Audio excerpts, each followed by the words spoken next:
Muy buenos días. Ánimo. Bueno, hoy vamos a una gira por Querétaro y Zacatecas. Estamos procurando visitar estos estados donde van a haber elecciones para gobernador y queremos hacer estas visitas porque son importantes para supervisar obras, para inaugurar obras antes de que inicien las campañas, para cumplir con la ley. Por eso vamos a estar en estos estados. Ahora en Querétaro vamos a inaugurar un hospital en Querétaro y luego en Zacatecas tenemos varias actividades. La semana que viene vamos a Campeche porque también van a haber elecciones y ya no voy a regresar hasta después de las elecciones, y aprovecho para supervisar los trabajos del Tren Maya, y así vamos a estar visitando los estados. Ayer les comentaba que causó daño el que la Auditoría Superior de la Federación diera a conocer un informe falso, tendencioso, sobre la administración del gobierno que represento, en particular lo de el costo por cancelar la construcción del aeropuerto de Texcoco. Hicieron una cuenta equivocada, aunque aceptaron el error, pues sí causan daño y dan elementos a nuestros adversarios, a la oposición conservadora, a los que quieren mantener el régimen de corrupción que imperaba antes de que llegáramos al gobierno, el régimen de corrupción que predominó en los últimos 36 años. No quiere decir que la corrupción en México sea solo del 83 a la fecha. No, es un periodo de corrupción. Sin duda, el más importante periodo de corrupción que ha habido en la historia de México. El periodo de 83 a 2018, 36 años de saqueo, como nunca. Pero la corrupción viene de lejos. Acuérdense ustedes que Bernal Díaz del Castillo, que escribe la verdadera historia de la Nueva España, señala que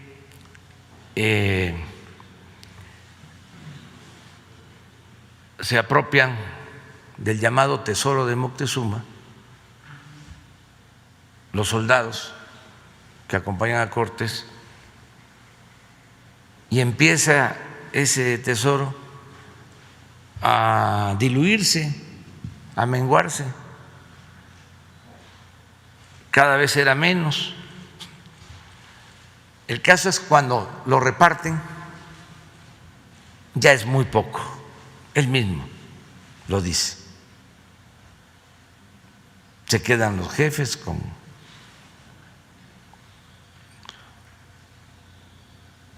la mayor parte y se roban entre ellos mismos. Entonces esto de la corrupción viene de lejos, ¿no? Afortunadamente,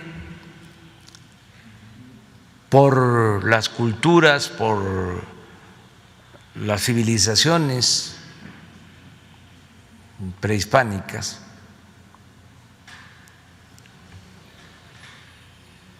se ha mantenido pues una forma de vida honesta en nuestro pueblo, porque esta corrupción siempre ha tenido que ver con el poder, se ha dado arriba, abajo en nuestro pueblo es distinto. Hay una gran reserva de valores culturales, morales, espirituales. Por eso fue una barbaridad cuando un presidente hace poco dijo que la corrupción era parte de la cultura del pueblo de México. Una barbaridad y un absurdo y una falta de respeto al pueblo.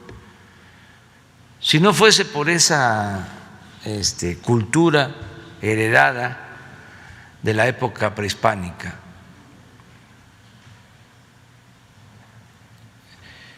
hubiesen logrado los poderosos corromperlo todo, pero no han podido.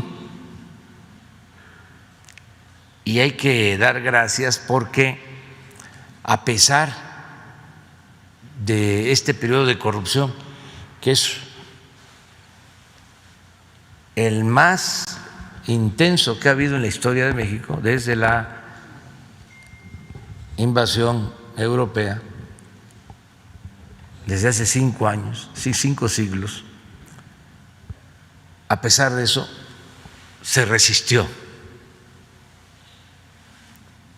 Y ahora estamos en un proceso de transformación que consiste en lo esencial en desterrar la corrupción de nuestro país. Entonces, la auditoría de la Federación da un informe y entonces a todos los que son defensores del antiguo régimen corrupto, pues les significa un festín, porque son tiempos de sopilotes. Todo lo que sea atacar al gobierno es moda. La mayoría de los medios de información que antes callaban, articulistas, intelectuales orgánicos, que callaban como momias, ahora gritan como pregoneros. De repente descubren, ¿no?, que pueden ser periodistas opositores al gobierno. Con esta información distorsionada completamente de la Auditoría Superior de la Federación, pues nos estuvieron atacando como 3 o 4 o 5 días. Siempre nos atacan, ¿no? Pero esto fue algo especial.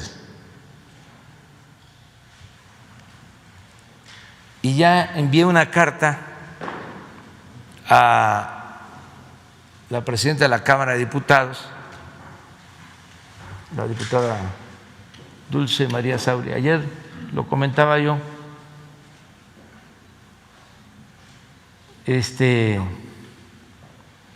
En el caso nada más del aeropuerto,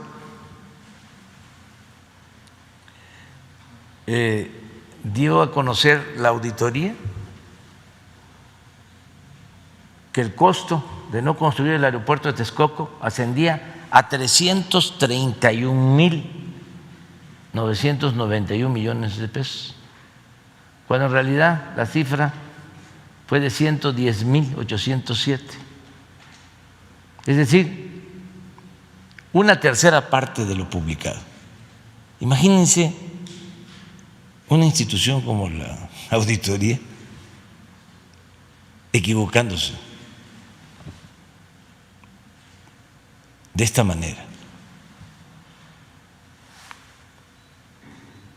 Pero aquí lo interesante, bueno, lo que le pido a la diputada Dulce María y a los legisladores, pues que se haga una investigación,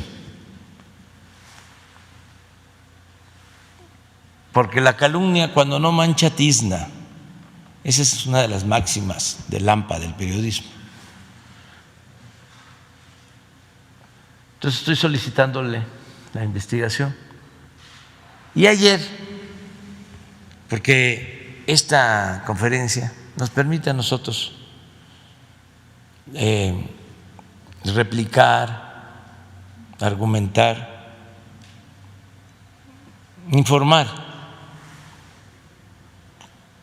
a la gente, porque antes pues era nada más lo que opinaban los medios, recibiendo consigna de los poderosos,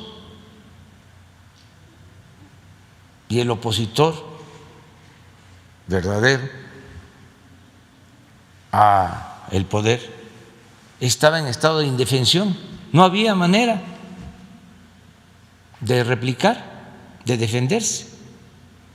Ahora existe este medio de comunicación con la gente, con todos los mexicanos, por eso también hasta querían censurarnos. Entonces, ayer dije que iba yo a mostrar cómo se habían comportado los medios con esta noticia. Y les traigo un resumen que hicieron los compañeros, mujeres y hombres de comunicación social. Les pedí, bueno, desde ayer, públicamente, que nos hicieran un resumen de cómo habían manejado las notas en Televisa, en Azteca, en Imagen, en Radio Fórmula, etcétera, etcétera, etcétera. Vamos a disfrutar de ese resumen.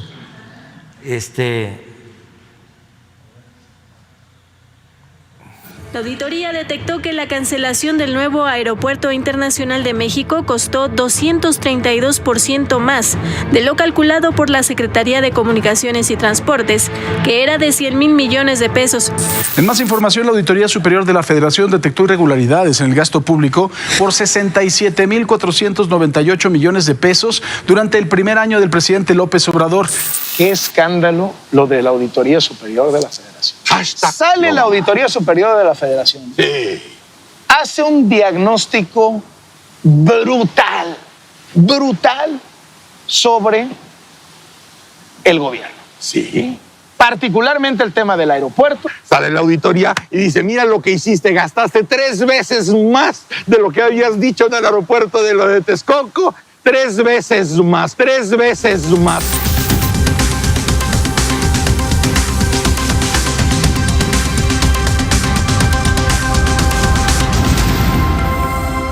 Según los cálculos de la Auditoría Superior de la Federación, fíjese usted, el costo total de la cancelación del proyecto de inversión del nuevo Aeropuerto Internacional de la Ciudad de México de Texcoco, pues es de alrededor de 331,996 millones de pesos. nos ha costado a los mexicanos la cancelación de esta obra. El informe de la cuenta pública 2019 de la Auditoría Superior de la Federación. Vamos a pagar 332,000 millones de pesos solamente por haber tomado la definición de hacer un nuevo aeropuerto. Ya nos pagamos, Kenia, ya nos pagamos.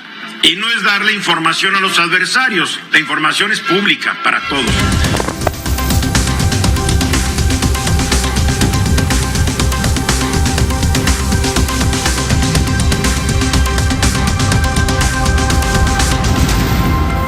La polémica del día, la Auditoría Superior de la Federación presentó el informe de la cuenta pública. La cancelación del aeropuerto de Texcoco ha costado 3 veces más de lo que había calculado el gobierno. El gobierno calculaba en alrededor de 100,000 millones de pesos, que era una barbaridad de dinero, pero la Auditoría Superior de la Federación dice que lo que se lleva, y esto no es una cifra final, es de 322,000 millones de pesos, entre otras cosas, entre muchas otras cosas.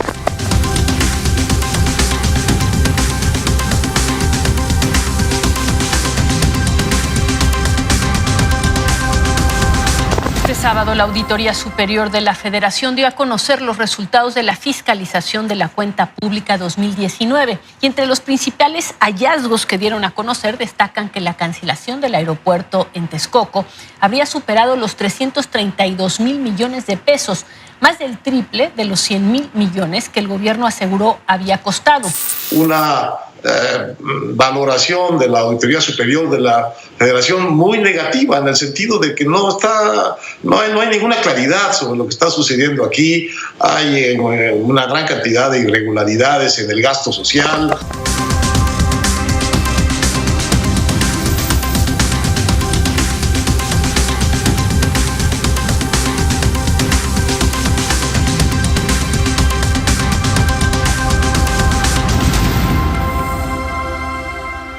¿Qué paliza le ha puesto la Auditoría Superior de la Federación al gobierno de López Obrador? Aeropuerto. La Auditoría Superior de la Federación señaló que hay inconsistencias financieras. Cancelar el aeropuerto de Texcoco costó el triple de lo que el presidente había presumido. Lo que vemos nosotros es una conducción que ha derrochado montañas de dinero a la basura. Esto es lo que podemos nosotros advertir del reporte de la Auditoría Superior de la Federación, que ha presentado un documento que a mi juicio es demoledor. ¿Cómo lo ven? Esto es lo que enfrentamos todos los días, porque todos están al servicio del régimen de corrupción que imperaba y que quieren regresar por sus fueros. Ahí están los intelectuales orgánicos. Es realmente lamentable, vergonzoso que suceda esto en los medios de información.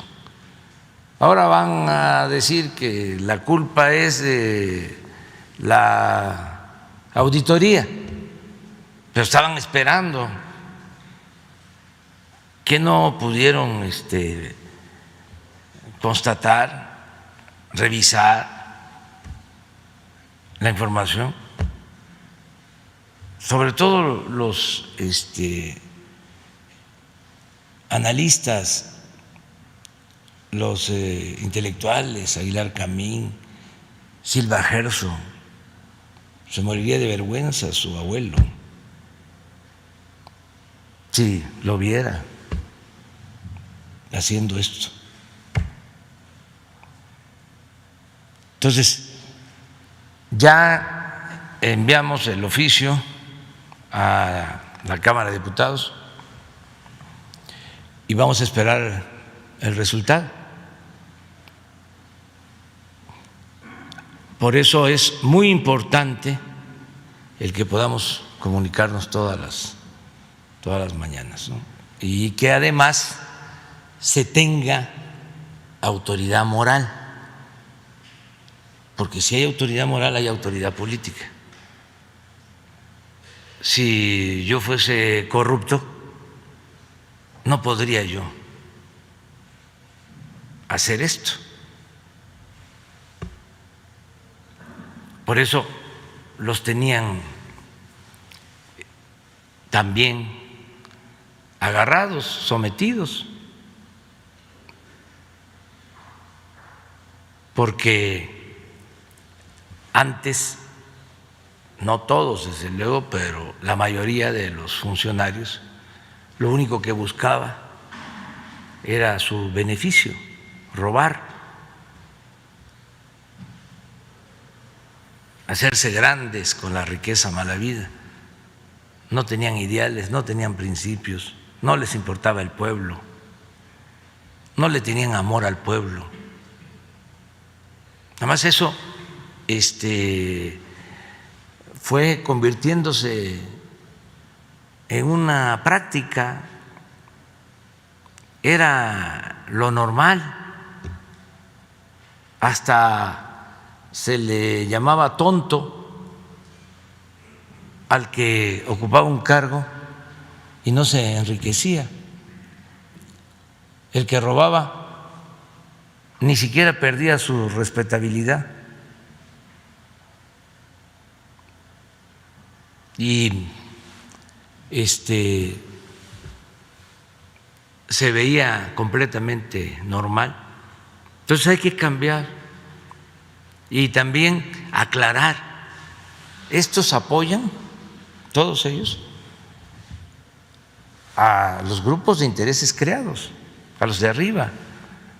Pero esto tiene que ver con el llamado círculo rojo, con la cúpula del poder político y del poder económico. No tiene que ver con la mayoría del pueblo de México. La mayoría del pueblo de México es gente buena, trabajadora, gente honesta. Es la élite del poder político, económico en México. Ojalá y surja un nuevo periodismo. Ya hay nuevas formas de hacer periodismo, sobre todo con las redes sociales. Muchísimos nuevos periodistas con sus páginas, de manera muy sencilla pero profesional, están haciendo trabajo de comunicación con mensajes de ida y vuelta. Esto es lo que tiene que terminar también de consolidarse para que haya una prensa alternativa, que esta prensa convencional echada a perder ya no tenga el mismo peso. Aquí estamos viendo medios como Televisa. ¿Cuál es la relación entre los dueños de estas empresas con los conductores? ¿Tienen que ver los conductores con las empresas o no?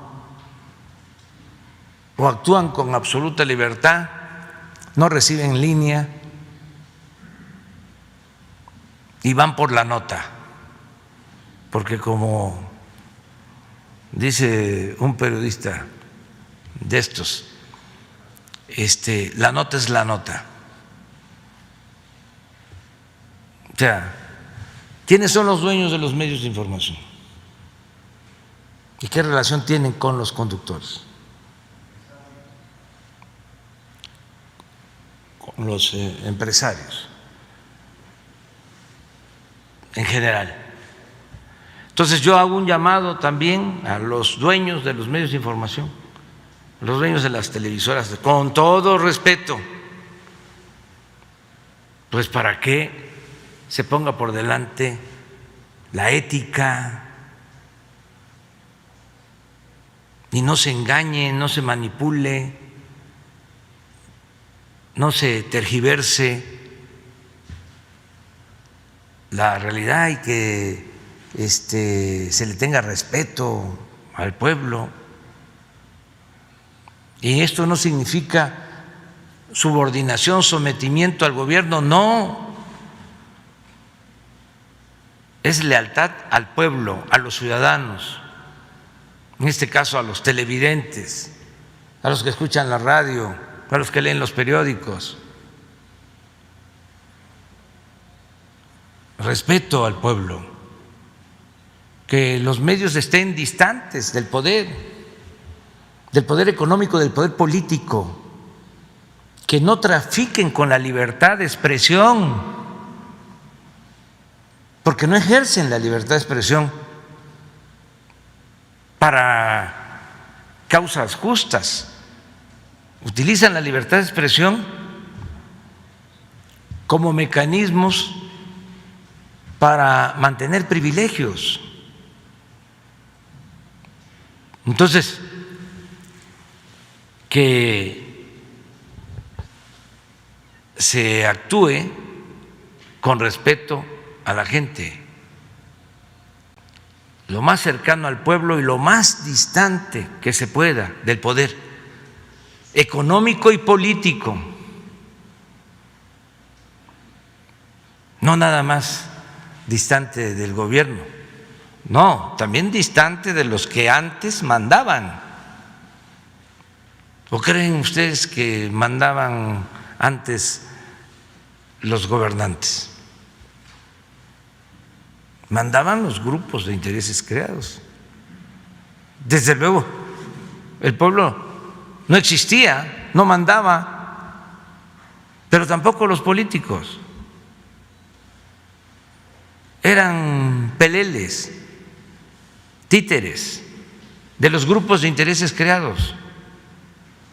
Los diputados recibían consignas: a ver, vamos a llevar a cabo la reforma energética, porque de esa manera va a llegar la inversión y va a haber empleos en México y vamos a bajar el precio de las gasolinas y vamos a bajar el precio de la luz. Y a votar todos por la reforma energética. Y ni llegó inversión, ni se crearon empleos, ni bajó el precio de las gasolinas, ni bajó el precio de la luz. Pero los que impulsaron esas reformas, los que les dieron las instrucciones a los legisladores para que votaran a favor de esas reformas, eso sí, sacaron muchísimo dinero. Eso sí, salieron beneficiados. No solo corporaciones mexicanas, extranjeras, nos saquearon como si viviésemos en tiempos de conquista. Entonces, ¿quiénes mandaban? No se me va a olvidar lo que me dijo en campaña un migrante en San Quintín, un migrante, un hombre mayor de Puebla que está viviendo en San Quintín. Después de un mitin se me acercó, me dijo: licenciado, vamos a ganar, ahora sí vamos a ganar. Solo le pido que, así como el presidente Juárez separó a la iglesia del Estado, porque a Dios lo que es de Dios y al César lo que es del César. Así lo que ahora se necesita es separar al poder económico del poder político, para que el gobierno represente a todos, a ricos y a pobres. Sabio tener un gobierno que represente a todos, no un gobierno convertido en un comité al servicio de una minoría rapaz, no un gobierno en donde el presupuesto se orienta a favorecer a los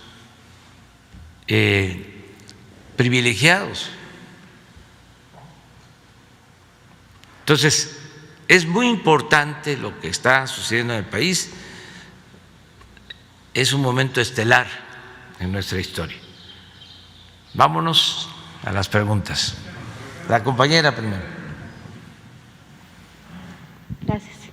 Muy buenos días, presidente. Preguntarle, previo a este encuentro virtual que se va a dar el día de hoy entre el canciller Marcelo Ebrard y también el secretario de Estado Antony Blinken de Estados Unidos, preguntarle, pues este país ha hecho un exhorto a nuestro país, a su gobierno, a sentarse con todas las partes en cuestión de estas modificaciones que se hicieron a la ley de la industria eléctrica.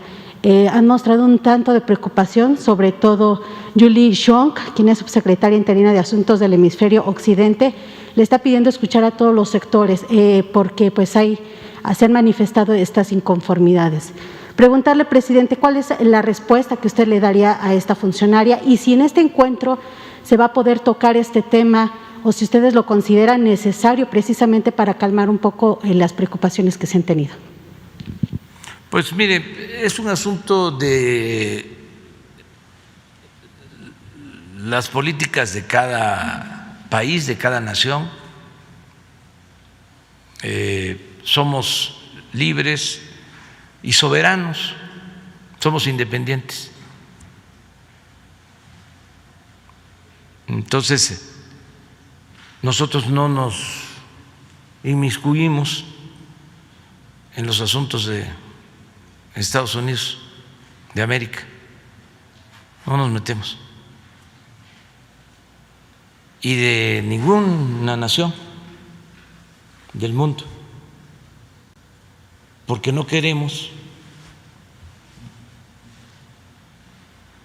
que nadie decida sobre lo que le corresponde a los mexicanos.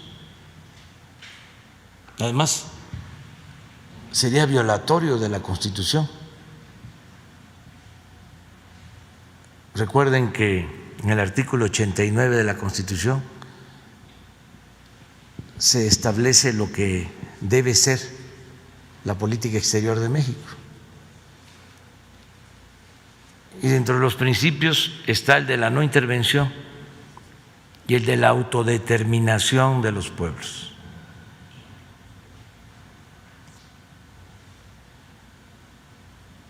Entonces, ellos opinan que nosotros debemos de actuar de una forma, pues está bien, porque también hay que garantizar la libertad de expresión, no solo en un país, sino ese es un principio universal. Pero debemos respetar. En esta materia de el manejo de la política eléctrica, no es contradecirme y entrometerme, pero ahora que tuvieron el problema de las heladas en Texas, se dio a conocer de que no funciona bien la política energética que se aplica cuando menos en ese estado y en otros estados de la Unión Americana. Pero eso ya no me corresponde a mí mencionarlo. Creo que ayer salió una nota del Wall Street Journal sobre este tema. ¿No la tienes por ahí? Pero esto nada más es así de pasadita, ¿eh? O sea, para no meternos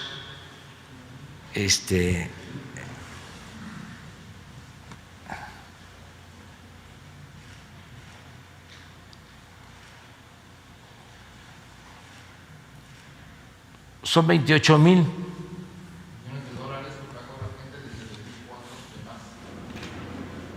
millones de dólares que pagaron de más en Texas por la privatización de la industria eléctrica. ¿Esto es de ayer la noticia? ¿No tienen la traducción?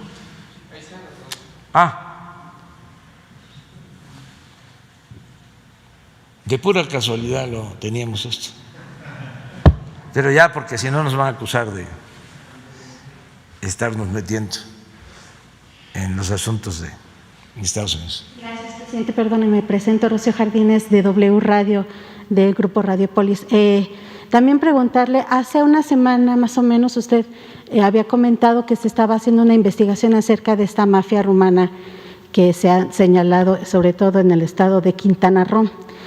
Se ha dicho que están pidiendo una audiencia con usted por parte de Florian Tudor, quien ha sido señalado como principal líder de esta banda dedicada a la clonación de tarjetas. Saber cuál ha sido la información que usted ha tenido, si sí va a aceptar este acercamiento, porque ha señalado a varios funcionarios de primera élite de estarlo chantajeando, de estarle pidiendo dinero, y saber también, están los compañeros de Notimex nuevamente afuera pidiendo también audiencia con usted, porque pues ya llevan más de un año en esta huelga, una huelga triste, y han mencionado que ya han sido amenazados por parte incluso de la Comisión Federal de Electricidad de quitarles la luz en estos campamentos que sostienen y que siguen sin ser escuchados. Le piden también que lleven a la mesa de diálogo a la directora de Notimex, San Juana Martínez. Saber cuál es su respuesta, presidente. Sí, mire, sobre esto de Notimex,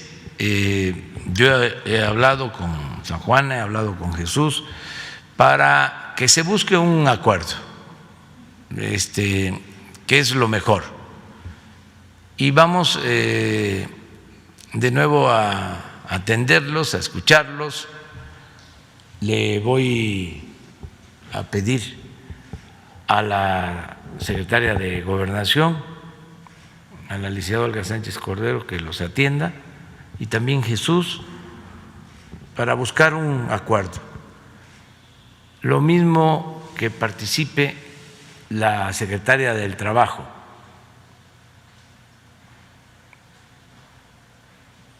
Hoy mismo que los atiendan, para ver si se llega a un acuerdo. Sobre lo de Quintana Roo, estamos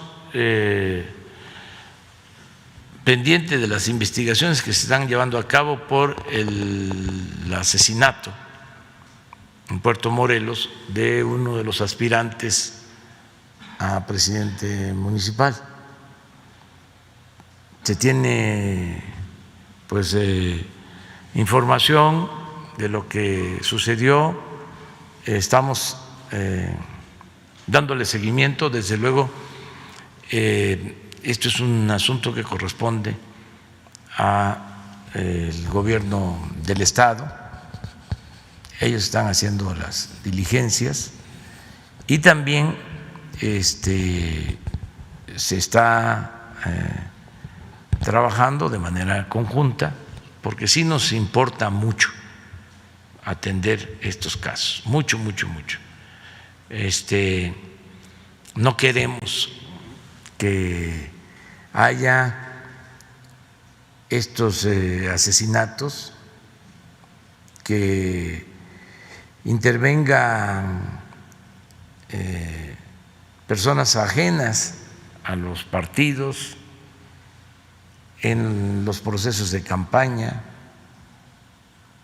Vamos a cuidar bien esto. Ayer hablaba yo de cómo operan los de la delincuencia organizada y también los de la delincuencia de cuello blanco en elecciones, cómo dan dinero a candidatos, lo que les piden a cambio, las prácticas que llevan a cabo de amenazas, de represión. Entonces, no nos vamos a hacer de la vista gorda en este proceso electoral. Vamos a estar cuidando. Por eso envié una carta a los gobernadores.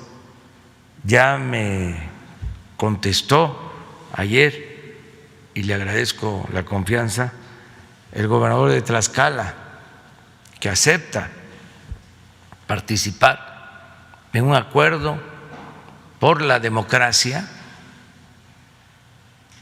para que se garantice que las elecciones sean limpias, sean libres, que no intervengan los gobiernos, que no se apoye a ningún candidato de ningún partido con presupuesto público, que se denuncie si los candidatos reciben dinero de la delincuencia organizada o de la delincuencia de cuello blanco, que no se permitan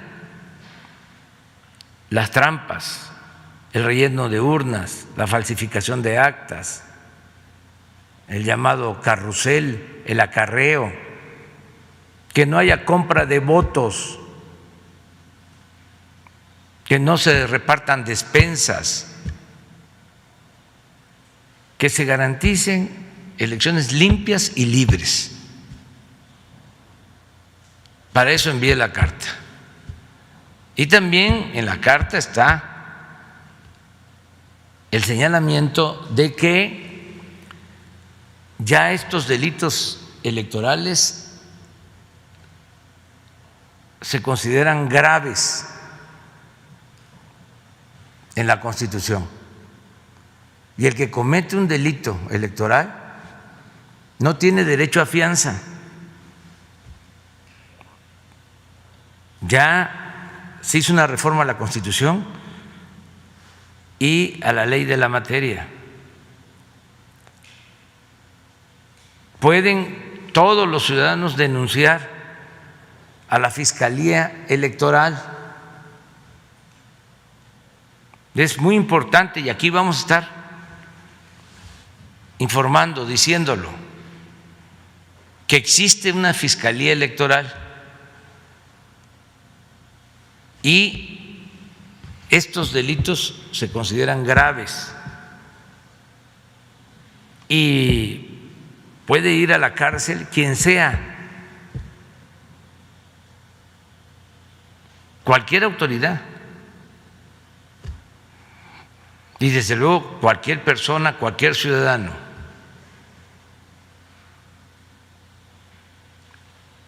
Entonces ayer el gobernador de Tlaxcala me trajo una carta expresando que él se adhiere a este acuerdo. Y estoy seguro que otros van a hacer lo mismo y que se va a garantizar que sea la gente libremente, el ciudadano, el que decida. Voto libre, secreto, nada de manipulación. Entonces, vamos en el caso de Quintana Roo a seguir con estas investigaciones, y sobre este asunto especial también le voy a pedir en este caso a Rosa Isela Rodríguez, secretaria de Seguridad Pública, que atienda a esta persona a la que tú mencionas para ver lo del tráfico de estas tarjetas.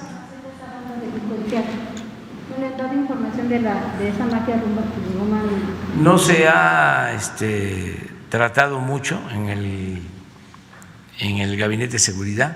Ya se trató, pero lo importante es que se avance más. Sí. A ver, vamos a ver.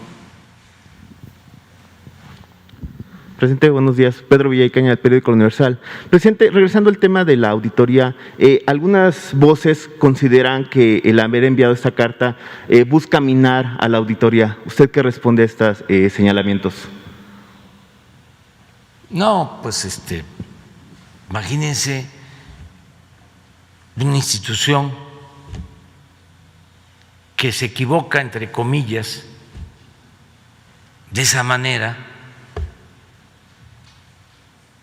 ¿Cómo se va a decir que se mina? Yo creo que lo más correcto es decir que se autodestruye. Imagínense, auditoría, estamos hablando de auditor que se equivoca en una investigación, un estudio, por más de 200,000 millones de pesos. Claro que no fue una equivocación, claro que ahí hubo una intencionalidad política de afectarnos. Entonces, ¿quién es el responsable? Ahora, solo falta que digan que yo hice la auditoría. O como dijeron los mismos, algunos de ellos, de que los había yo doblado, casi los había yo torturado para que se retractaran.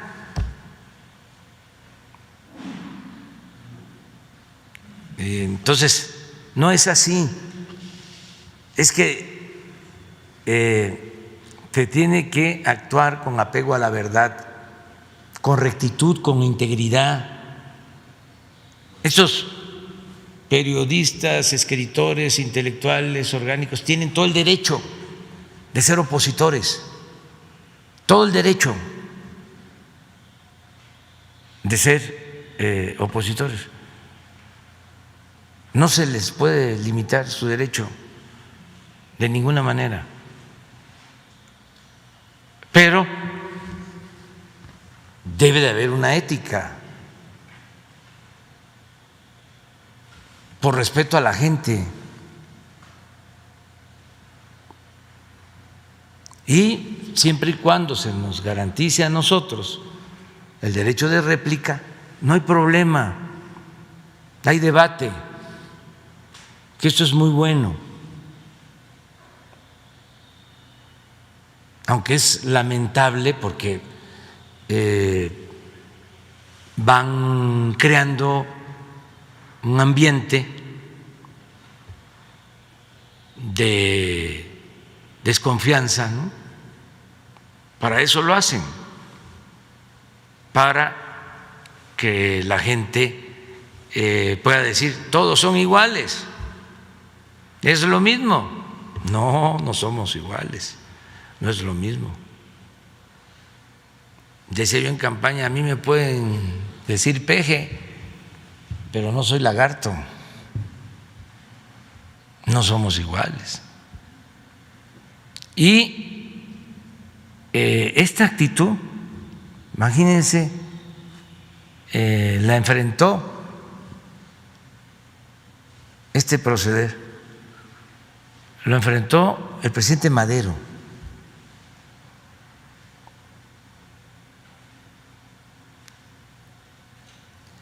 Porque Porfirio Díaz les daba dinero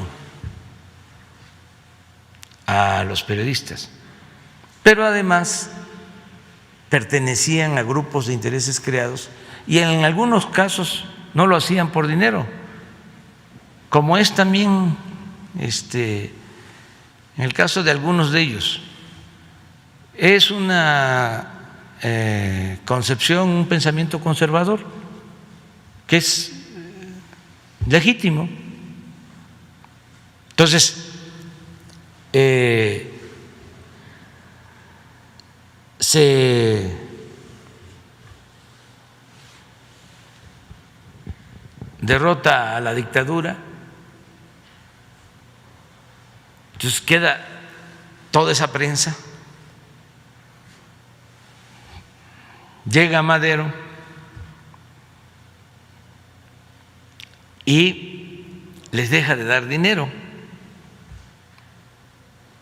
Hay un término que nada más lo voy a usar ahora porque es muy fuerte, pero le llamaban al fondo, a la partida, para darle dinero a los periodistas, se le llamaba el fondo de los reptiles.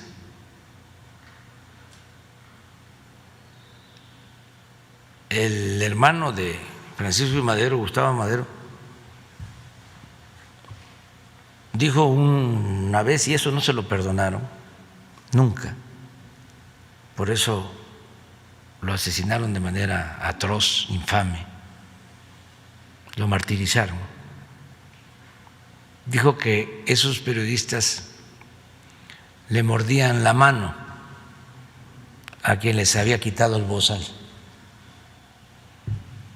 porque Madero no les da dinero, pero hay libertades como nunca, a diferencia de lo que sucedía con Porfirio Díaz. No se permitía la oposición. Los periodistas independientes tenían que irse a Estados Unidos, allá estaban los Flores Magón, porque aquí se aplicaba la ley fuga y era encierro, entierro o destierro.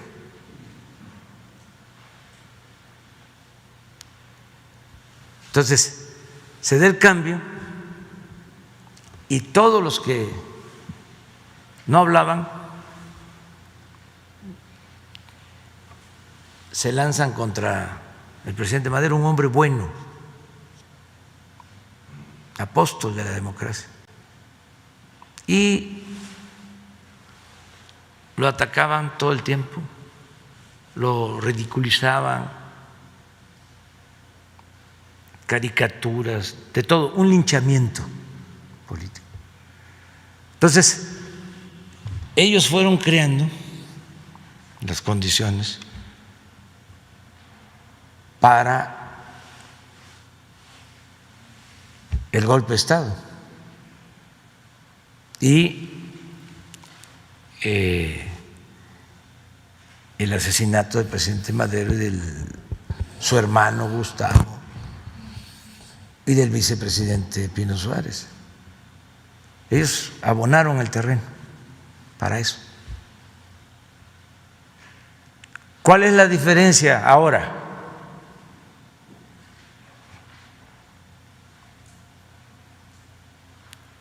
De que hay un cambio de mentalidad en nuestro pueblo. La gente está mucho más consciente, como nunca. El pueblo de México es de los pueblos más conscientes del mundo, el más politizado del mundo, de los más politizados del mundo. Y ya no nos pueden cercar. ¿Cómo se defendía el presidente Madero? Había un periódico de Sánchez Azcona, que por cierto, cuando el golpe, los fifís y los golpistas lo quemaron. Muy pocos escritores defendían al presidente Madero. Les comenté en una ocasión que hasta quien fue un hombre excepcional como pintor en las artes y también por sus posiciones políticas. José Clemente Orozco, en ese entonces, hacía caricaturas y ponía en sus dibujos a Porfirio Díaz como gigante y a Madero como pigmeo. Ese gran muralista. Luego cambió y fue consecuente, porque también eso sucede, pues, conservadores que luego cambian, y también los que se dicen de izquierda, ¿no?, revolucionarios, radicales, le dan el bandazo, se vuelven abyectos, ¿no?, conservadores al servicio de grupos de intereses creados. Algunos, decía un poeta, Efraín Huerta, tenía un poemínimo, decía: a mis maestros de marxismo no los puedo entender, unos están en la cárcel y otros en el poder.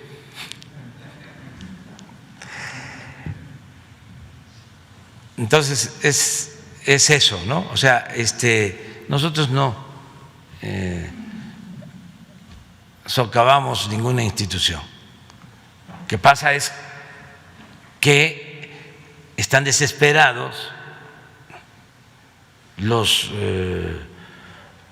obnubila el coraje, entonces piensan que son los tiempos de antes, que pueden lanzar una calumnia y que todos los medios de comunicación la van a abrazar, como sucede, y que ya la gente, ¿no?, se va a tragar todas esas mentiras, o que nosotros nos vamos a quedar callados. Porque eso era lo de antes también. Y cuidadito vayas a responder, porque te va a ir peor. Así eran las campañas en radio, en televisión. Se lanzaban contra un opositor al linchamiento político.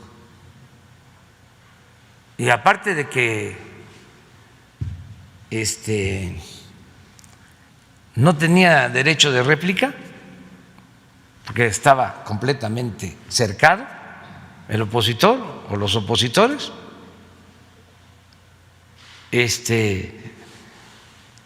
si sigues, te va peor, porque nosotros tenemos el control de todos los medios. Entonces ya son otros tiempos, afortunadamente. Entonces la verdad se abre paso y llega hasta el último rincón del país. Y las redes sociales, aún con la tentación de la censura, están ahí y todos pueden expresarse y manifestarse. Antes no había esa posibilidad. Ahora un ciudadano puede dar su opinión, y también es extraordinario lo que aportan los ciudadanos en las redes sociales, la manera en que argumentan, cómo analizan, actúan como medios de comunicación. Yo recuerdo que cuando estábamos en la lucha por la democracia, después de los fraudes y todo, llamábamos a la gente, ¿no? Y por la cerrazón que había en los medios, todos estos medios, que no nos abrían espacios. Decía yo en los mítines que cada ciudadano se convirtiera en un medio de comunicación y que corriéramos la voz. Eso lo planteaba yo como una estrategia para romper el cerco informativo.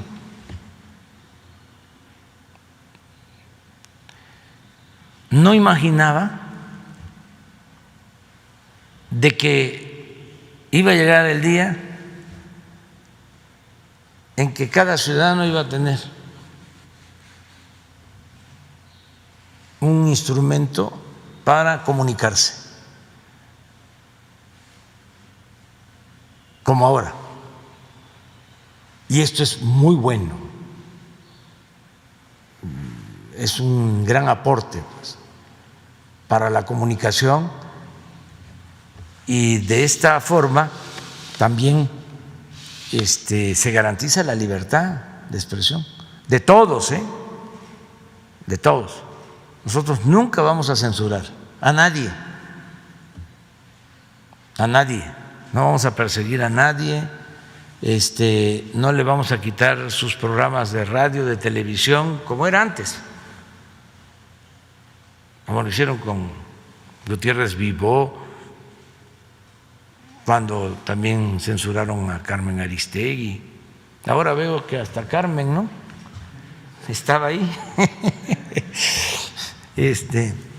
Pero es libertad completa. Y además no es ningún favor.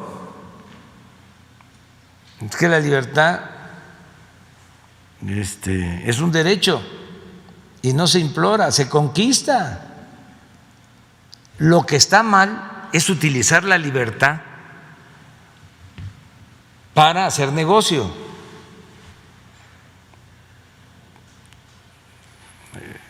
Que eso es lo que hacen a veces. Tener un medio de información como un instrumento de poder para sacar prebendas. Eso es lo que está mal. O sea, negociar con la libertad, no ejercer la libertad, sino traficar con la libertad.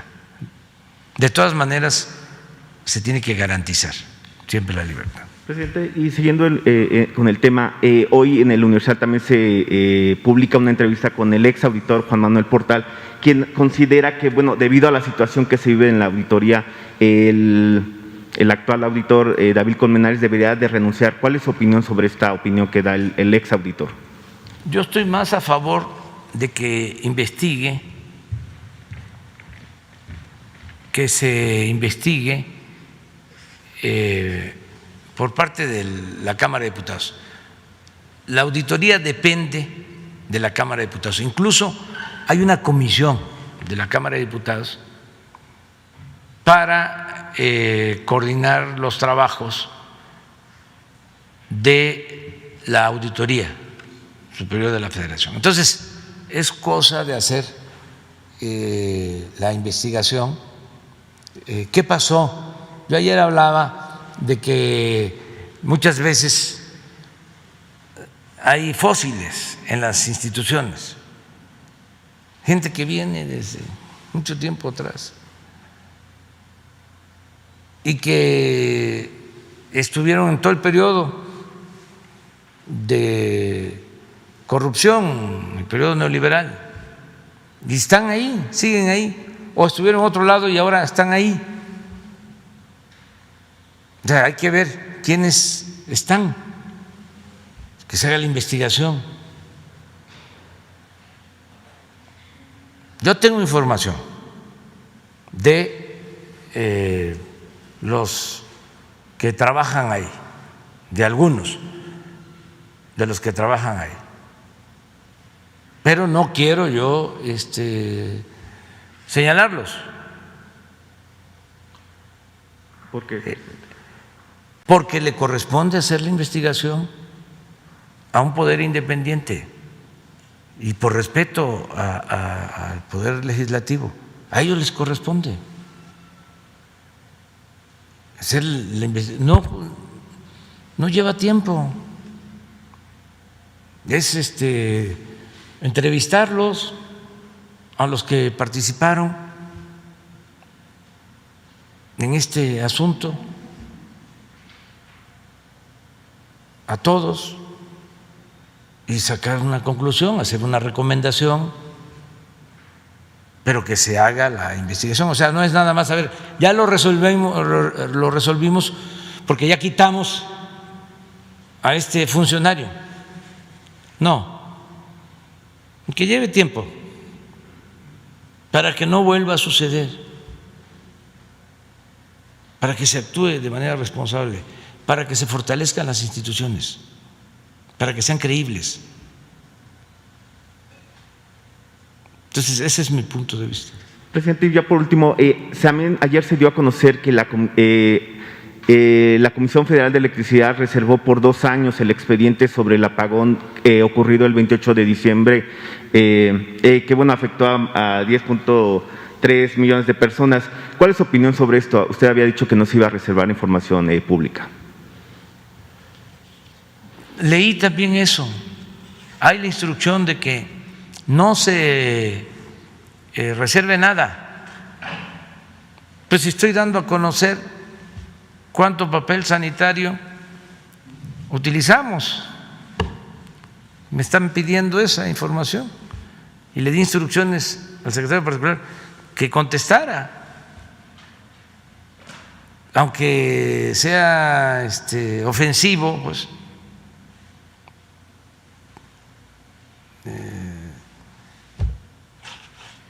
grosero, pero vamos a contestar todo. Entonces, si la guardaron por alguna razón, que abran toda la información. No tenemos nada que esconder. El que nada debe, nada teme. Ese es nuestro escudo, eso es lo que nos protege, nuestra autoridad moral. Por eso no pueden ni podrán. Entonces, sí vamos a procurar que si es el caso, que den a conocer toda la información. A ver, 2 meses sin preguntar.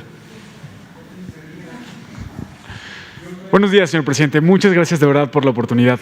Miguel Arzate, del Sistema Público de Radiodifusión del Estado Mexicano, Canal 14. Preguntarle, señor presidente, ¿qué otras información cuestionable han encontrado en este informe de la auditoría sobre 2019? El día de ayer, la secretaria de Energía, Rocío Nale, en sus mensajes de Twitter, calificó como absurdo que en este informe 2019 se señala que no hubo reportes de ingeniería, investigación de ingeniería para Dos Bocas. Preguntarle, ¿se han encontrado otra información que podría no estar bien documentada en este informe 2019? ¿En qué otras dependencias? Y también preguntarle, ¿qué se pretende con esta investigación que solicita a los diputados? Si los diputados investigan y encuentran que hubo irregularidades como usted lo menciona, ¿qué va a pasar? Porque quedará pues el reporte está mal, señor auditor, sigue haciendo su trabajo, o qué se pretende, cuál es la intención, y preguntarle si ya también revisó este documento de 2019 y qué otras irregularidades hay en este informe. Pues está plagado de irregularidades, está hecho de mala fe, era para golpearnos. Bueno, aquí está el ejemplo de cómo tuvo el efecto. ¿Por qué no pones eso de que paliza, cómo me habían cepillado, como se dice en el béisbol? Está re bueno. O lo de Broso.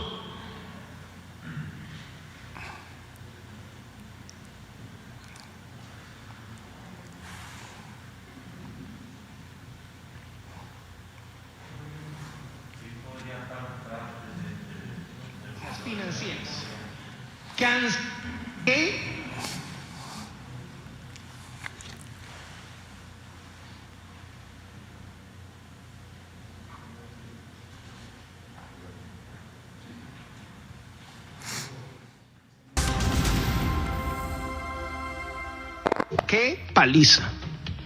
¡Qué paliza le ha puesto la Auditoría Superior de la Federación al gobierno de López Obrador! Aeropuerto. La Auditoría Superior de la Federación señaló que hay inconsistencias financieras. Cancelar el aeropuerto de Texcoco costó el triple de lo que el presidente había presumido. Lo que vemos nosotros. Lo de Broso, que es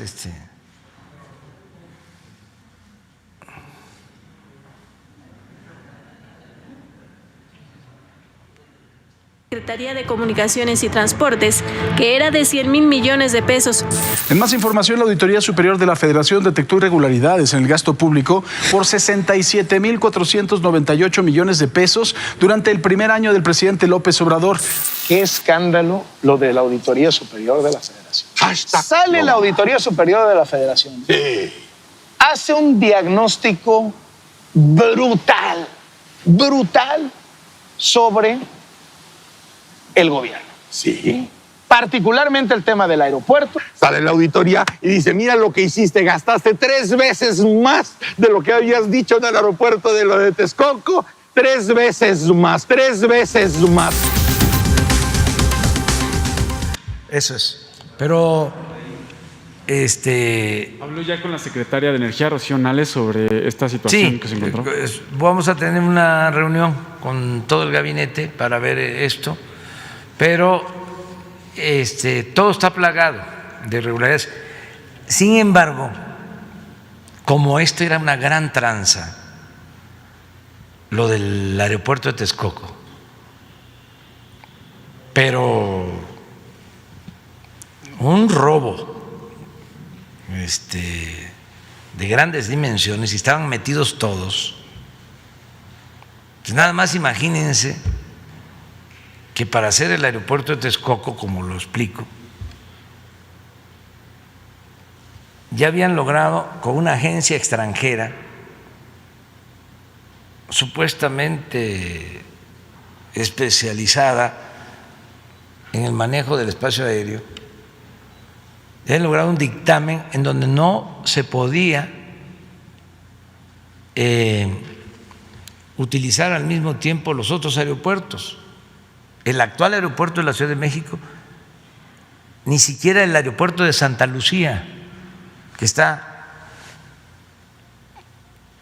distante. Entonces, iban a cancelar 2 aeropuertos para construir el aeropuerto de Texcoco, en el lago de Texcoco, en donde se hunde. Es el lugar en donde hay más hundimientos diferenciados de todo el Valle de México. Vayan a Texcoco por carretera, en esa zona, van a ver cómo está la carretera, hundida completamente. Bueno, pues ahí querían hacer el aeropuerto. Entonces, ¿por qué la cancelación de los aeropuertos? Porque iban a utilizar toda esa superficie, estamos hablando como de 3.500 hectáreas, nada más el actual aeropuerto de la ciudad, 600 hectáreas, con fines inmobiliarios. Imagínense, el actual aeropuerto de la pista central iba a surgir una avenida hasta el nuevo aeropuerto de Texcoco, y de lado y lado centros comerciales como Santa Fe. Entonces, estaban metidos todos, hasta dueños de medios de información. Entonces, cuando la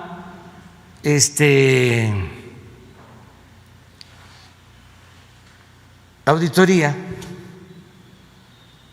da a conocer su informe, que no es nada más sobre esto, sino en general, que tenemos que ver todo, como tú lo estás planteando, pues se van fundamentalmente sobre el aeropuerto, porque fue el negocio que no pudieron hacer, el atraco que no pudieron cometer.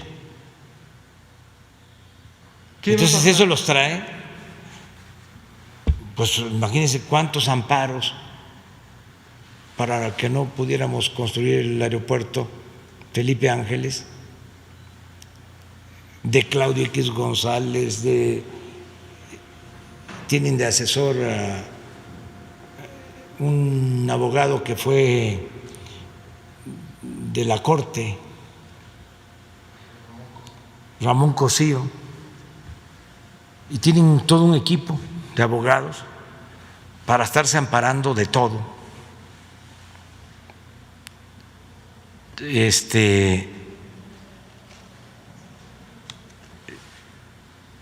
¿Quién nos salvó de esto? El pueblo.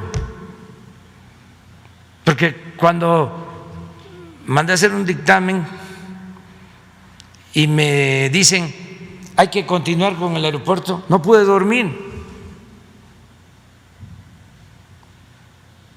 porque se estimaba que teníamos que pagar 300,000 millones más, cuando menos. Y fíjense cómo estimaban ellos sus presupuestos. El tren Toluca, Ciudad de México, lo estimaron en 30,000 millones. Ya llevamos en total 70,000 millones y va a costar al final 90,000. Ahí sí 3 veces más. Entonces, cuando nos dicen se va a terminar el aeropuerto con 300,000 millones, pues pudo costar cuando menos el doble. En Santa Lucía nos estamos haciendo el aeropuerto Felipe Ángeles, el mejor aeropuerto del mundo que se esté construyendo, el mejor aeropuerto del mundo que se esté construyendo en la actualidad, nos va a costar 75,000 millones de pesos. Para 300,000 son 225,000 millones de ahorro, y nos queda el aeropuerto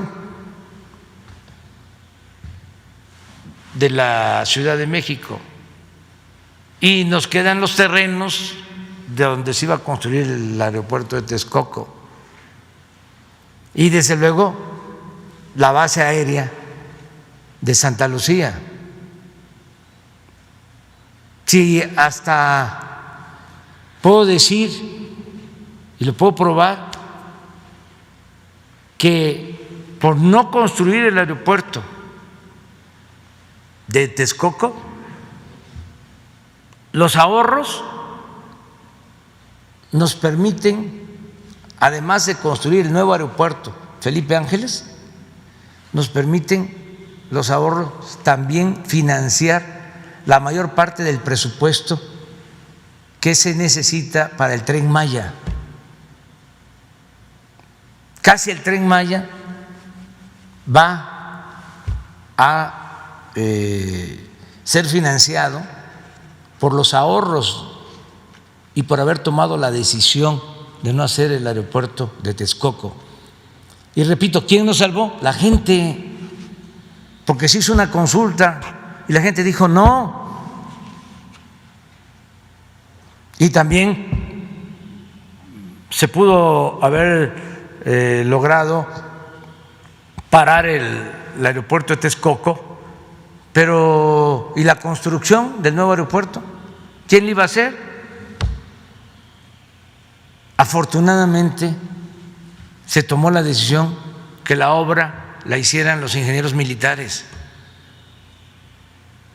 Y en año y medio ya se inauguró la pista aérea militar. Ya se inauguró toda la zona militar, con unidades habitacionales, con centros comerciales. Se está construyendo ahí un extraordinario museo del mamut, tierra de gigantes, un hospital. Todo eso ya está terminado. Y en marzo del año próximo inauguramos todo, el aeropuerto internacional. Y ayer tuvimos una reunión, como siempre tenemos cada mes, para ver toda la conectividad del nuevo aeropuerto. Presidente, ¿qué va a pasar en caso de que los diputados encuentren que sí hay irregularidades en este documento? Lo van a decidir. Sobre todo porque quiero comentarle que en Canal 14, Munadora Buchaín, quien fue ex supervisora de la auditoría, quien aportó información para los trabajos periodísticos de la estafa maestra, reveló que las auditorías se negocian y que estas auditorías de la actual Auditoría Superior de la Federación se llegan a negociar. Entonces, preguntarle qué va a pasar, porque si se encuentra que estuvo irregular, ¿qué credibilidad va a tener la auditoría? Este reporte a la cuenta pública que hace año tras año es uno de los reportes más importantes que realiza la auditoría, es uno de los trabajos más importantes. No es lo único que hace, pero ¿qué credibilidad va a tener si se encuentra de que está mal elaborado?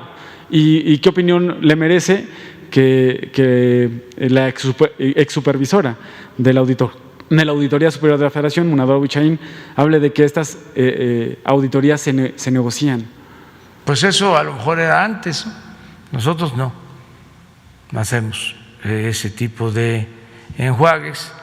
Y yo pienso que en la Cámara de Diputados se va a llevar a cabo la investigación, corresponde a ellos, y sí, por el bien del país, es importante que se investigue y que se limpie,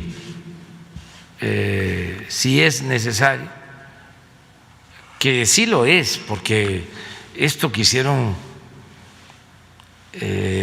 pone hasta en ridículo a esa institución. Entonces, a los responsables de esa institución. Entonces, tiene que haber algo, pero que sea la Cámara de Diputados. ¿Quién va a determinar ese algo? La Cámara de Diputados. Es que a ellos les corresponde. La auditoría de la Federación depende de la Cámara de Diputados. Recuerden ustedes que la Cámara de Diputados tiene como facultad exclusiva, esto no tiene que ver con el Senado, es una facultad exclusiva de la Cámara de Diputados aprobar el presupuesto y por lo mismo cuidar el buen ejercicio del presupuesto público. Por eso es esta institución. Entonces depende del Poder Legislativo. Entonces deben en la Cámara resolverlo. A ver, vamos a ver. Muy buenos días, muchas gracias, presidente. Julio Mar Gómez, de Frontline y de Medios Digitales del Pacífico de Baja California Sur. En reiteradas ocasiones, usted se ha pronunciado por eliminar los contratos leoninos que representan pérdidas para la Comisión Federal de Electricidad y que fueron suscritos en administraciones federales anteriores. Es el caso de la empresa Diversidad SADCB, que tiene un contrato transeccional de reventa de energía que comprometió al país a comprarle a la empresa antes mencionada a 3,100 megawatts a costo de generación, lo que significa más de 500 millones de pesos con utilidad absoluta para el empresario y ninguna utilidad para Comisión Federal.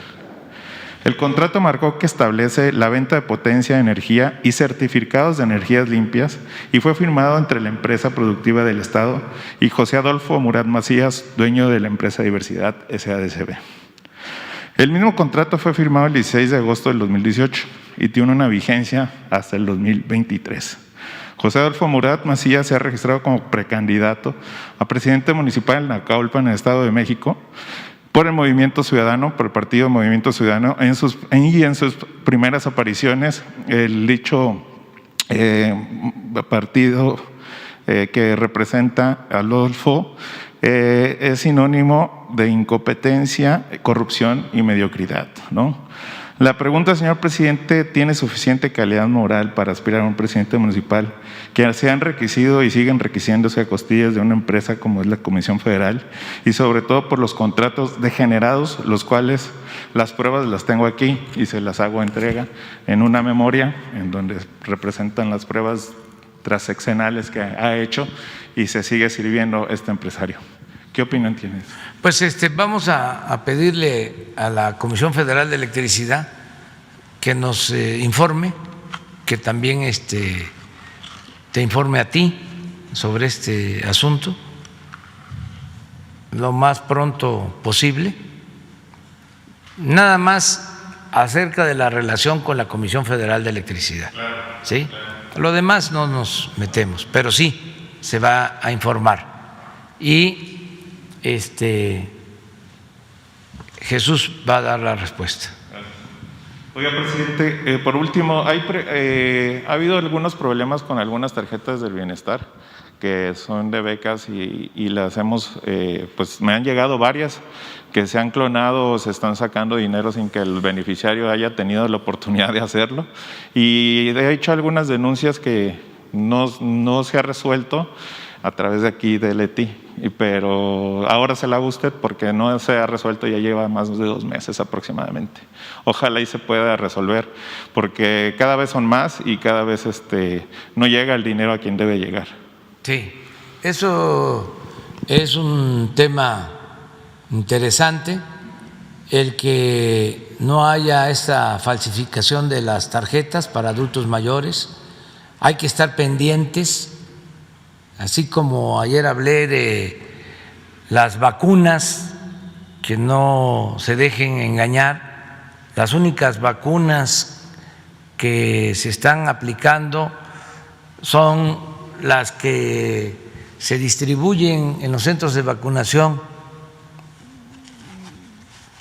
de municipios en donde interviene la Guardia Nacional, en donde está el ISSSTE, el Seguro, la Secretaría de Salud, donde están servidores de la Nación, las brigadas que se llaman correcaminos. Esta es una información a toda la gente. Nada de que se está vacunando en un hospital privado, que se está vacunando en una casa particular, o hay una oficina en donde se inscriben para vacunarse y tienen que dar un anticipo. Cuidado con eso. No existe nada más que el Plan Nacional de Vacunación. Pero lo mismo en el caso de las tarjetas y en el caso de todos los apoyos que de manera directa se entregan a los beneficiarios. Por eso se tomó la decisión que sea entrega directa. Sin embargo, no deja de haber problemas por la clonación de tarjetas, pero hay que seguirlo denunciando. Y Leti tiene que darte resultado. Sí, y te vamos a informar sobre eso. Y aprovecho pues para pedirle a la gente que denuncie y que no se quede sin manifestar, ¿no?, lo que está sucediendo. Me acaba de llegar una nota, el gobernador de Hidalgo, Omar Fayad, también se une al Acuerdo Nacional por la Democracia. Eso me lo acaba de expresar. Me tengo que ir a sí.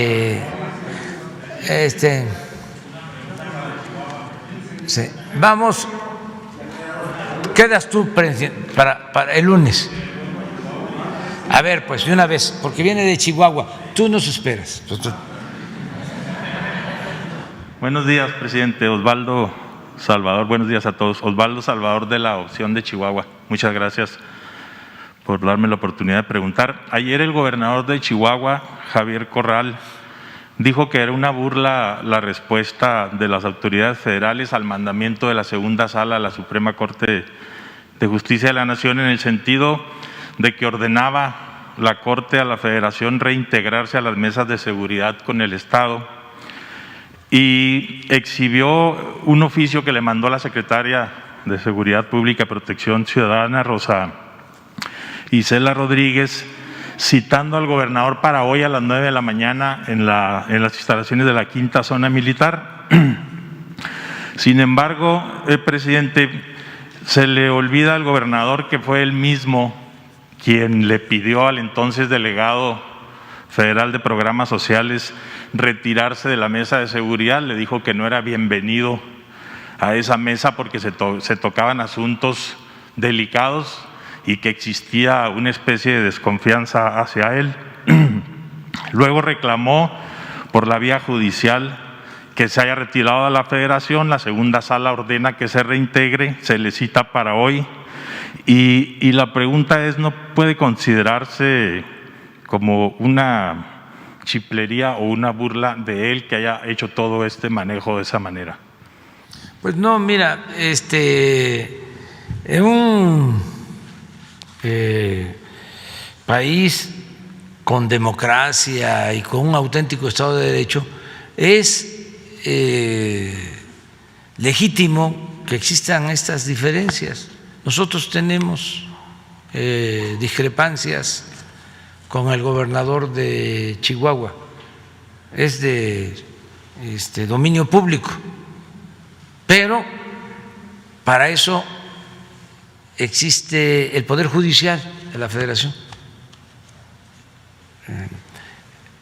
para resolver las controversias que se puedan presentar entre los gobiernos de los estados y la Federación o el gobierno federal.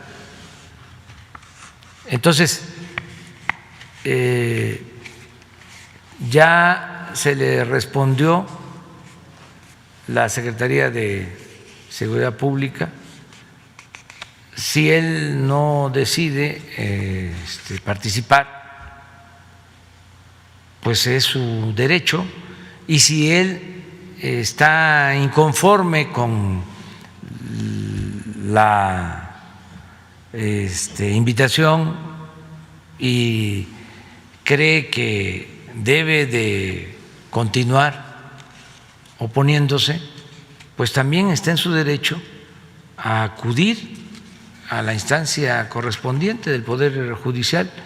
Yo entiendo que estos procesos todavía no concluyen. Me refiero a la decisión judicial. Entonces es un proceso, pero no vale la pena pues extrañarse o dedicarle tanto tiempo. No es nada extraño, es parte de la democracia, las diferencias que existen, todos tenemos el derecho a manifestarnos y hay que garantizar el derecho a disentir siempre. Entonces no debe de haber confrontación. más allá de las diferencias que sí las tenemos, o sea, sin duda, pero se dirimen en el terreno de lo legal. Muy bien. Bueno, me tengo que ir porque sí.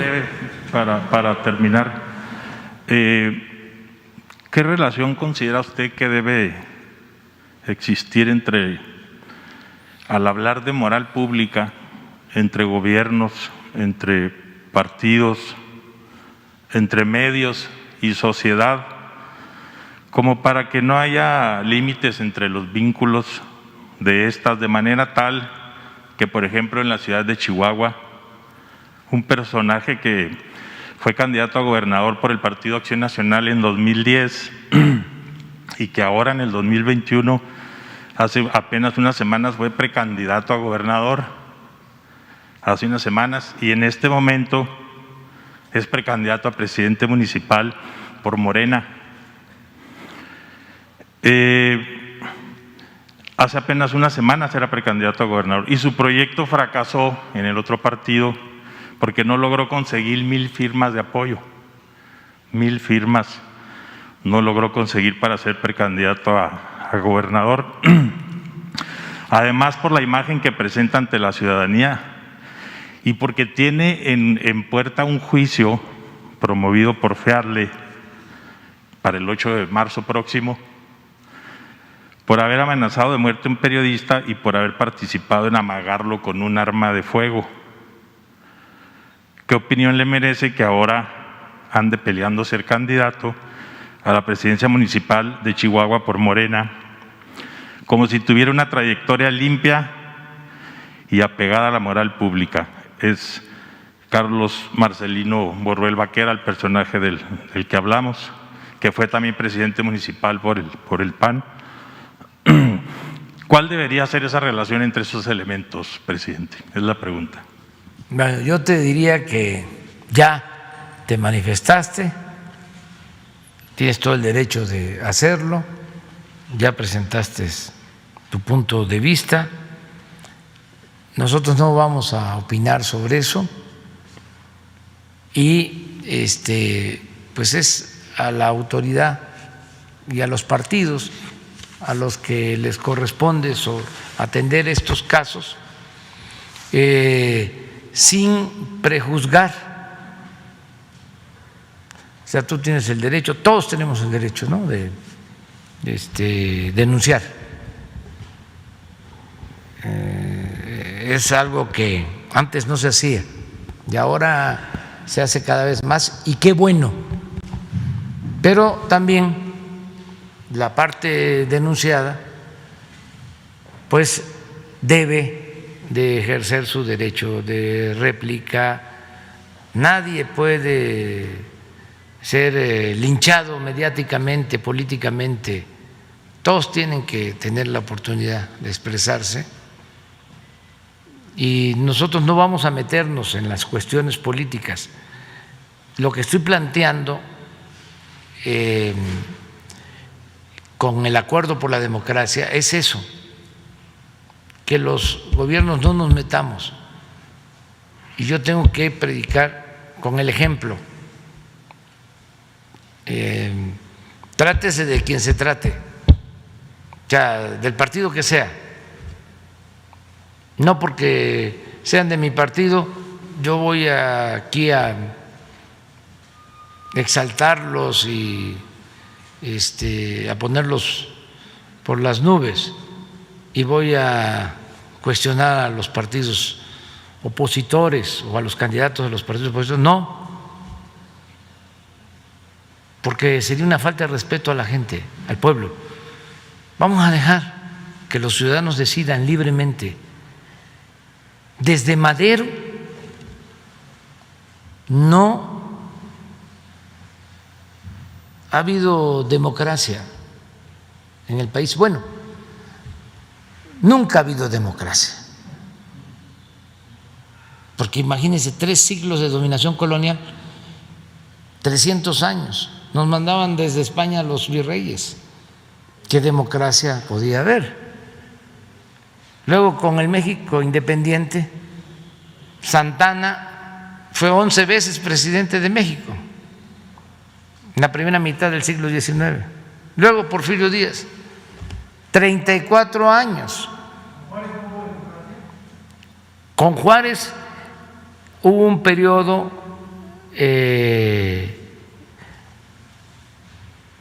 democrático de muchas libertades que se conoce como la República Restaurada. Son 10 años. Una vez que se expulsa a los extranjeros y triunfa el movimiento liberal, viene Juárez a la ciudad, regresa. Esto en 1867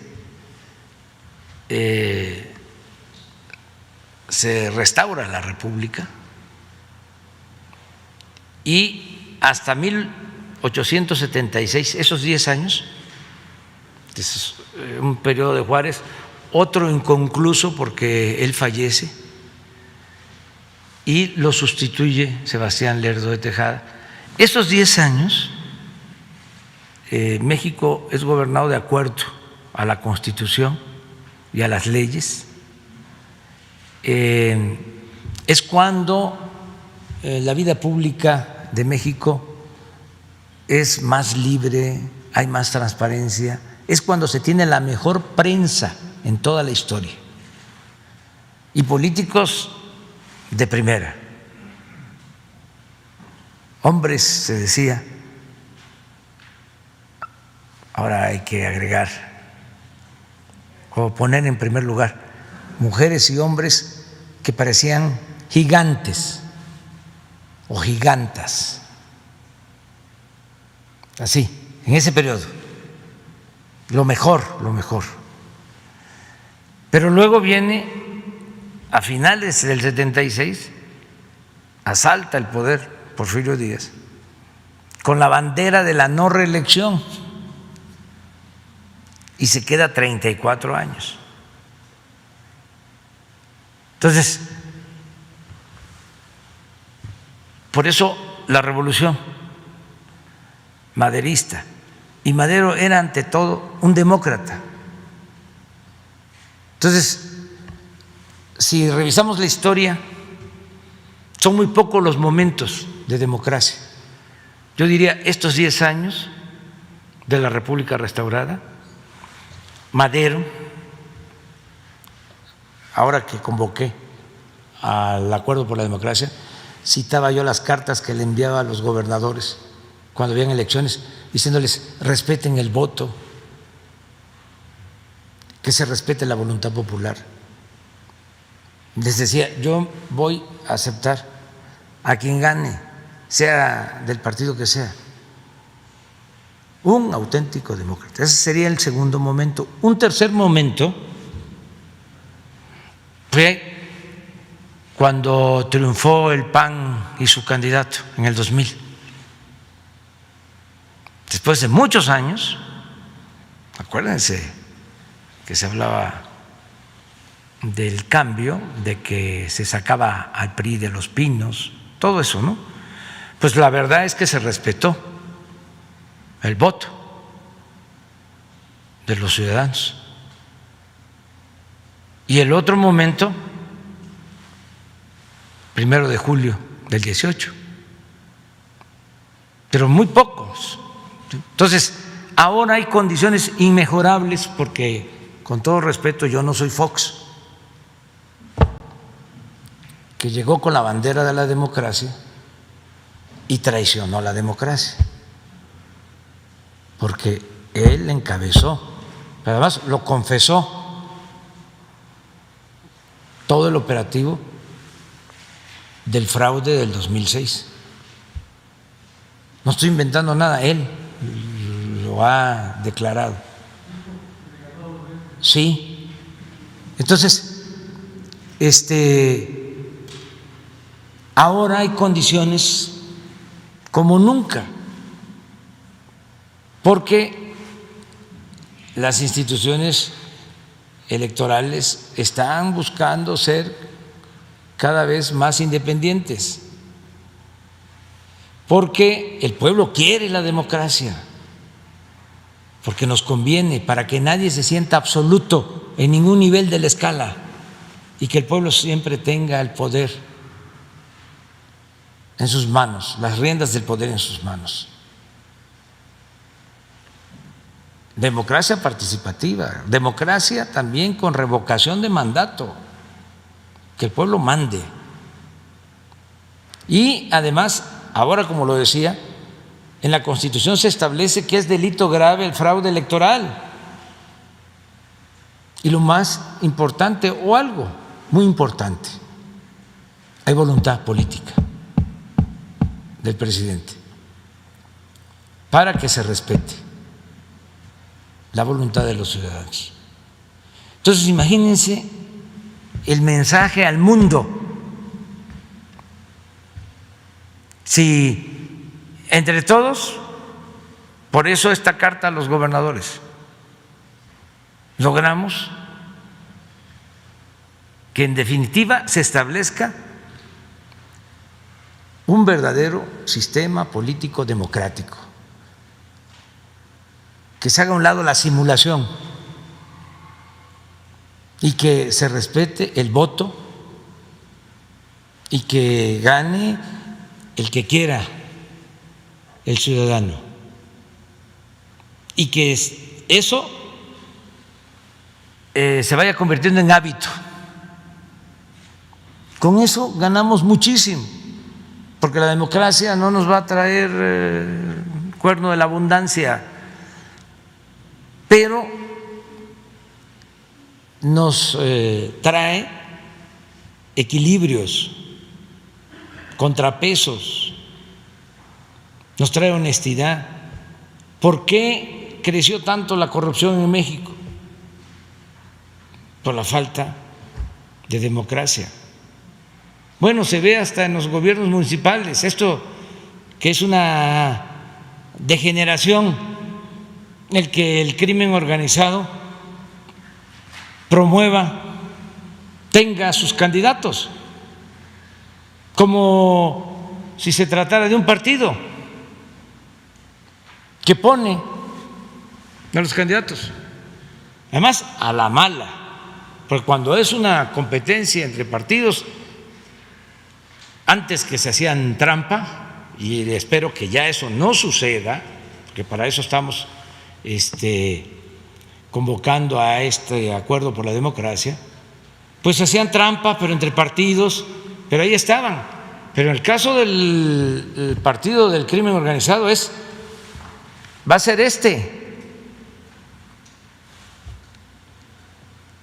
y tú no te metas, ni tú, o si te metes, no hagas campaña, te desapareces, y si no, atenta a las consecuencias. Eso no. O sea, vamos a que no se le quite el derecho al pueblo de elegir a sus autoridades. Si eso se tolera, porque eso comenzó hace 30 años, ya lo explicaba yo, que primero le daban dinero al candidato para que si ganaba la presidencia municipal les dejara la Secretaría de Seguridad Pública y luego Obras Públicas y luego ya el candidato, y van subiendo. Entonces eso no. Y decirle a los candidatos de todos los partidos que estoy consciente de los riesgos, pero que hay que defender la libertad, y que la libertad no se implora, se conquista, y que los vamos a proteger a todos los candidatos. Ya tomé ese acuerdo, nada más vamos a hablar con los gobernadores, porque tampoco va a haber intromisión indebida, pero que se sientan protegidos, que no están solos. Si es necesario y lo solicitan los gobiernos estatales, va a participar la Guardia Nacional en la protección, en el apoyo a los candidatos. No en todo el país, porque esto tampoco, afortunadamente, se padece en todo México, sino en algunas regiones, algunos estados. Pero sí vamos a dar esta protección. Pero no nos podemos quedar con los brazos cruzados, hacernos de la vista gorda. No es posible eso. Bueno, pues ahora sí, si no ya no vamos a desayunar. Y además, le digo al señor de Palmilla que ahora sí no voy a poder pasar, porque siempre paso por ahí. No quiero generar celos, sentimientos, ¿no? Herir susceptibilidades, pero así como en Texcoco, como en Hidalgo, ahí la barbacoa de Palmilla es de lo mejor, pero ahora no me va a dar tiempo y además hay que cuidarse ya un poquito más. Aunque esa barbacoa en especial no hace tanto daño, sí hay moderación y si no es tan seguido, ¿no? Bueno, adiós, adiós.